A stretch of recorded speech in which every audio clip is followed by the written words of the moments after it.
It's July here in the Middlesized Garden, and we've had some really, really hot temperatures in England generally, up to about 33 degrees Celsius in some places. And Northern Ireland has even had its first hosepipe ban for 28 years. Down south, we've just had hot weather and no rain, and it's been lovely, but the garden is beginning to look a bit parched, but still midsummer gorgeous. So do stay and see round it. It's Alexandra here from the Middlesized Garden YouTube channel, bringing you tips, ideas and inspiration from real gardens for your garden. We opened our garden about a week ago for the Faversham Open Gardens and Garden Market Day, which is held on the last Sunday of every June. And it was a fabulous success, and there are 30 gardens open, and we were just one of those. And we had hundreds of people round to the garden, and it was really nice to say hello to people who stopped and said they knew me through the blog or the YouTube channel. And there are certain plants which people over and over again said, oh, what's that, what's that? So I'm definitely going to show those to you with their names in this film. I'll start with an overhead view of the garden so you can see the shape. And as you can see, the lavender has now come out. But actually, I'm really quite worried because I don't know if you've seen the reports about insect Armageddon. But a study in Germany last year concluded that over 27 years, flying insect populations had reduced by over 70%. Now, it was done by weight of insects, not by numbers. So it may be that larger insects are being badly affected and maybe smaller ones not being too badly affected, but it is quite worrying. And I remember exactly 3 years ago when we opened Faversham Open Gardens, people saying to me, my God, your lavender, it's just full of pollinating insects. And there was happy little buzz, and it was wonderful to see how many different kinds of bees and other pollinators were in there. And I've looked at it over and over again over the last couple of weeks, and I can only see half a dozen bumblebees at any one time. So if that sort of a study is actually being reflected in our own gardens, I think that's quite worrying. So it might be interesting for you to look at your garden and see if you think the pollinators are lower. Friends of the Earth has got a very good campaign about this at the moment, and I'll put some links in the description below, including how you can put pressure on councils to have pollinator-friendly policies and things like that. But anyway, back to the garden. As you can see, there's a parterre, and then there are steps up to a big open lawn, and then there's a long border along the back of the garden. Now, I'm particularly pleased at the moment with the Acanthus mollis, which has just come out, which you might call bear's breeches, because it's the pure white form. It's called Rue Ledan, and I'll put the plant names in the description below. It is just really nice sometimes to have a variation of a very common plant.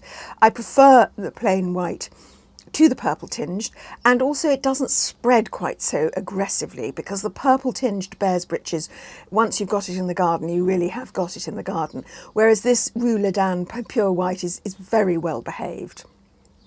The clematis is out. Now, this is a lovely clematis that comes out every year, and you cut it right down to its base at the end of the year.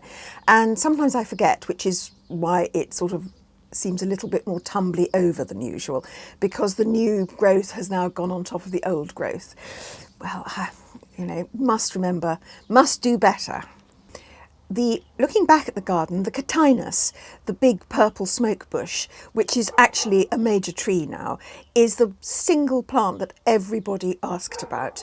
It's Cotinus coggyria grace, and I'll put that in the description below. And most people know it as a shrub and don't realise that you can actually just let it grow to a tree. We absolutely love it, and it is the heart of our garden. We make sure that our planting goes around that wonderful purple-red colour. And the hydrangeas are just beginning to come out. Some people don't like hydrangeas, but I think they are such good value.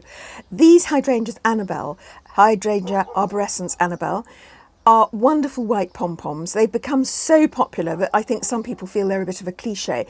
But you know, they just go on for months and months and months. And then in the winter, their seed heads go a sort of lovely pale gold, and they're just the leaves drop off and they're beautifully sculptural. So this is a plant that actually adds something to your garden for 6 months a year, and gosh, what more can you ask than that?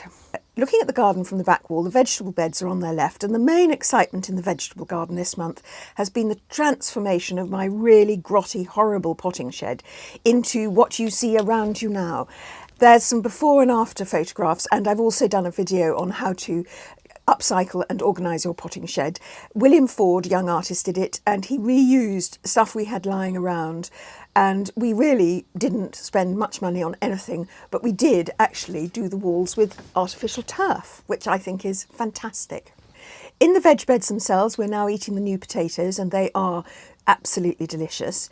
And walking back to the house, we go past another of my favourite self-seeders, Rose Campion, or Lychnis coronaria. And this is just a really pretty pink, tiny pink flower with lovely grey felty leaves, and it just decides where it wants to go. This particular clump just grew up all the way around this tree, so great, I love it. Now we're back at the terrace, and these tiny white roses are at their peak.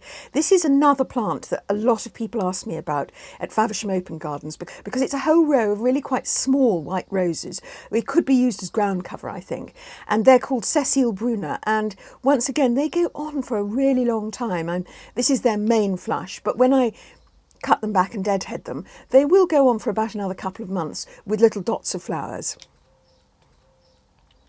And here are a few pots. I realised just at the morning of Faversham Open Gardens that I had just lots of dead plants in pots. I hadn't done my pot display. So I raced down to the garden market, and there's a wonderful nursery called Madrona who were taking a stall there. And I saw some lovely purple salvia called Salvia Love and Wishes. And I just bought 3 pots of those, and I've put them in the pots for the summer, and then in the winter, in September, when the ground is better anyway, I'll plant them in the garden. And I also got a burgundy ice rose, and I'll do the same with that. So I'll enjoy these perennials in pots during the summer, and in September, when it's a much better time to plant them, I'll plant them in the ground. And I quite like that idea with pots, and actually it was really successful. I was so pleased to see people taking photographs of it and saying, oh, what's that? Because, you know, it was a panic buy, and I'm thrilled with it.